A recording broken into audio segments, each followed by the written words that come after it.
ஒரு அழகான பிள்ளையார் கோவில். அதுக்கு பக்கத்துல இருக்கிற பசுமையான ஒரு ஆறு. அதுல வாழ்ற 2 மீன்கள், ஒன்னு கணவன் மீன், இன்னொன்னு மனைவி மீன். இவங்களுக்குள்ள நடக்கிற கதை தான் இது. இந்த கணவன் மீனும் மனைவி மீனும் அந்த ஆத்துல ரொம்ப சந்தோஷமா வாழ்ந்துகிட்டு இருந்தாங்க. இதுல இந்த மனைவி மீனுக்கு அங்க இருக்கிற பிள்ளையார் மேல ரொம்ப பக்தி. எப்ப பார்த்தாலும் இந்த பிள்ளையார கும்பிட்டுக்கிட்டே இருக்கும். ஆனா இந்த கணவன் மீன் சொல்லும், என்ன பெரிய பிள்ளையார், இந்த பிள்ளையார கும்பிட்டு ஒரு பிரயோஜனமும் இல்ல அப்படின்னு சொல்லும். ஆனா மனைவி மீன் எப்ப பார்த்தாலும் பிள்ளையார கும்பிட்டுக்கிட்டே இருக்கும். இப்படி இருக்கிறப்ப அந்த ஆத்து மேல ஒரு கொக்கு பறந்து வந்துச்சு. அது அந்த ஆத்துல இருக்கிற அந்த கணவன் மீன் மேல கண்ணு வச்சுச்சு. நமக்குன்னு கவ்வி தூக்கிட்டு போயிடுச்சு. கணவன் மீனுக்கு ஒரே பதட்டம், என்ன செய்யன்னு தெரியல. அப்போ அங்க இருக்கிற பிள்ளையார பாத்துச்சு. நம்ம மனைவிதான் எப்பவுமே சொல்லுவாளே, என்ன கஷ்டம் வந்தாலும் பிள்ளையார கும்பிடணும்னு. அப்ப உடனே பிள்ளையாரப்பா காப்பாத்து அப்படின்னு கணவன் மீன் கும்பிட்டுச்சு.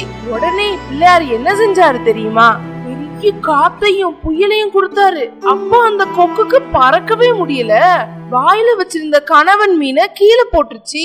கணவன் மீனும் அந்த ஆத்துலயே விழுந்துருச்சு. மனைவி மீன் நீந்தி போய் கணவன் மீனை பார்த்து ரொம்ப சந்தோஷப்பட்டுச்சு. அப்ப மனைவி மீன் சொல்லுச்சு, பாத்தீங்களா, நான் சொன்ன மாதிரியே நீங்க கும்பிட்டதும் நம்ம பிள்ளையரப்ப காப்பாத்திட்டாருல உங்களை அப்படின்னு. கணவன் மீனும் சரி சரி வா போலாம் அப்படின்னு போயிடுச்சு. இன்னொரு நாள் ஒரு மீனவன் அந்த ஆத்து பக்கம் வரான். கையில வலையோட வர்றான் மீனை பிடிக்கிறதுக்கு. அவன் வலைய வீச கணவன் மீனும் மனைவி மீனும் வலையில மாட்டிக்குச்சு. ஐயோ ஐயோன்னு ரெண்டும் பதறிச்சு. அப்போ மனைவி மீன் கையெடுத்து பிள்ளையாரப்பாவை கும்பிட்டுச்சு. அப்போ பிள்ளையாரப்பா கழுகு மாதிரி பறந்து வந்தாரு. மீனவன் தான் பிடிச்ச கணவன் மீனையும் மனைவி மீனையும் ஆத்தங்கரையில வச்சிருந்தான். கழுகு அத கவ்விட்டு போய் திரும்ப ஆத்துக்குள்ளேயே போட்டுருச்சு. கணவன் மீனும் மனைவி மீனும் ஆத்துக்குள்ள வந்த சந்தோஷத்துல தன்னை காப்பாத்தின கழுக மேல நிமிர்ந்து பார்த்தா கழுகு அப்படியே பறந்து மாயமா மறைஞ்சிடுச்சு. அப்போ மனைவி மீன் சொல்லுது, நான் கும்பிட்ட பிள்ளையார் தான் நம்மள காப்பாத்தி இருக்காருன்னு. கணவன் மீன் சொல்லுது, வா வா நம்ம போய் பிள்ளையாருக்கு நன்றி சொல்லலாம் அப்படின்ட்டு கணவன் மீனும் மனைவி மீனும் ஆத்தங்கரையில இருக்கிற அந்த பிள்ளையார போய் பார்க்க போறாங்க. 2 பேரும் முதல்ல கையெடுத்து வணங்கி எங்களை காப்பாத்தினதுக்கு ரொம்ப நன்றி பிள்ளையாரப்பான்னு கும்பிடுறாங்க.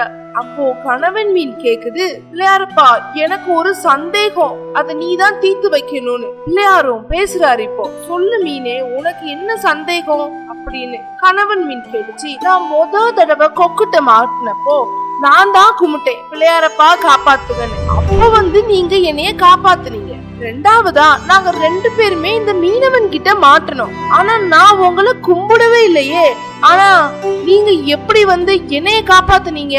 கணவன் மீன் பேசி முடிச்சதும் பிள்ளையார் சொல்றாரு, நீ கும்பிடல, ஆனா உன்னோட மனைவி என்னைய கூப்பிட்டால அப்படின்னு. அதுக்கு கணவன் மீன் சொல்லுது, அப்போ நீங்க அவளை மட்டும் தானே காப்பாத்திருக்கணும், என்னையும் ஏன் சேர்த்து காப்பாத்துனீங்க? அதுவும் நீங்க என்னையதான் காப்பாத்தி ஆத்துல விட்டீங்க, என்னைய எதுக்காக நீங்க முதல்ல காப்பாத்துனீங்க அப்படின்னு. அதுக்கு பிள்ளையார் சொல்றாரு, உனக்கு தெரிஞ்சது அவ்வளவுதான். உன் மனைவி மனசுக்குள்ளேயே உனக்காகவும் சேர்த்துதான் என்கிட்ட வேண்டுனா.